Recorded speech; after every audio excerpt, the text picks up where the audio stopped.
Rock stars, we have absolutely all been there. You are happily quilting along on a project and you realize you have a wonky block. Now you can see here on this block that I'm quilting right now, it's all kind of wonky. Look at all that loose fabric down in the bottom. Things have gone sideways with this block. So let's talk about how we're going to stabilize this block and quilt it so that by the time we're done, this block not only sits square, but also is beautifully quilted and doesn't have a whole bunch of puckers or pleats or anything like that. Now the very first step that I have taken here on this block is I have stitched in the ditch around the outside of the block. You can see right above where I'm working here and over on both the right and left hand sides, I've stitched right along where the block meets the sashing. That's why there's all this extra ease inside the block right now, because I used my hands and my ruler to make sure I knew where that sashing needed to fall in order to maintain the squareness of the quilt as a whole, and stitched it down, forcing that extra fabric into the center area of this block. Now what I am doing is going along with my ruler, and if you're working on a domestic, you can either use a walking foot. If you have a ruler foot, I would recommend that, honestly, or even using your free motion quilting foot and just going really slowly. The reason I recommend that ruler foot or a free motion quilting foot, if possible, is because it's going to tug less on your fabric than a walking foot or a piecing foot, but a walking foot is a good option as well if you're just really nervous about staying in the ditch and don't have this ruler option. But what I'm doing now is I am isolating all this extra fabric into the brown background of this block. I'm going to heavily quilt the background of this block in order to consume this extra fabric. What you may not know is that dense quilting motifs really, the way that they move the fabric as it's stitched down, it will hide a multitude of sins, because you have lots of opportunities between seams for there to be just a little bit of extra fabric, and it doesn't look puffy, it doesn't look bulky, and it doesn't get pleated. So the main focus of this block is this embroidery in the middle and then the star points. So I'm forcing those as flat as I can and putting as much of this extra into the background as possible, because that's where I'm going to most densely quilt. Now I'm going to go ahead and start in on a wood grain motif. Throughout this fall quilt, the wood grain motif has been my chosen motif, not only as a major theme for this quilt, but also for the background.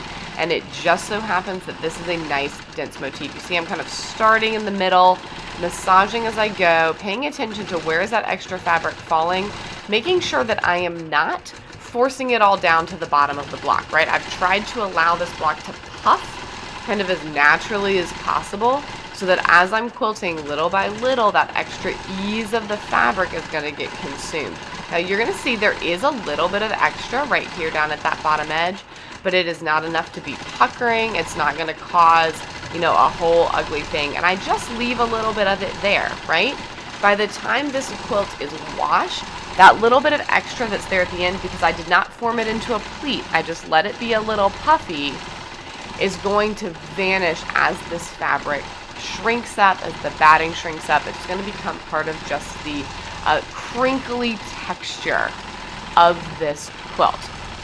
Now note, you can see even in the center of this block here that there is still a little bit of extra fabric. We're going to deal with that in a minute. But by putting a lot of this extra here in this background, it's going to solve a multitude of problems.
Alrighty, I'm all done stitching in the background of this block with this wood grain motif, and you can see already this block is lying a lot flatter, but we still have this central area of the block. Not only is there still a little bit of extra fabric in the center where there's this applique and embroidery, it's also a very large area. So I'm switching over to black thread and we're going to secure this area. Just like with the outside of the block, I'm going to start by stitching in the ditch, going all the way around this black square that has this applique piece on top of it.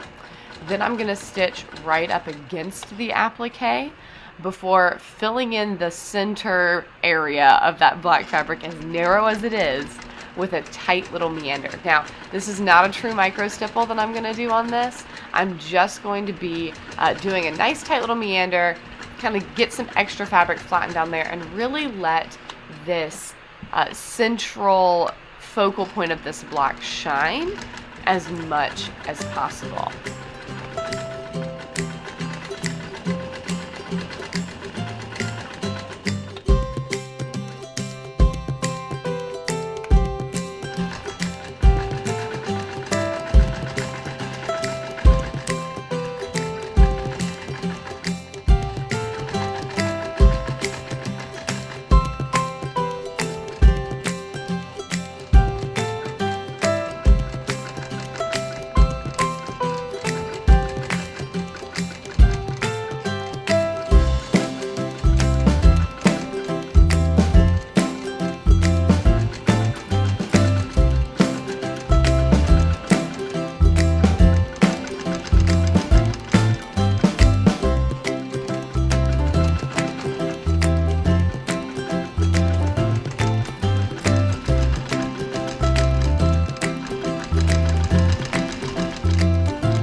Now that we've secured the background of our applique, we have just one more step to go on this block.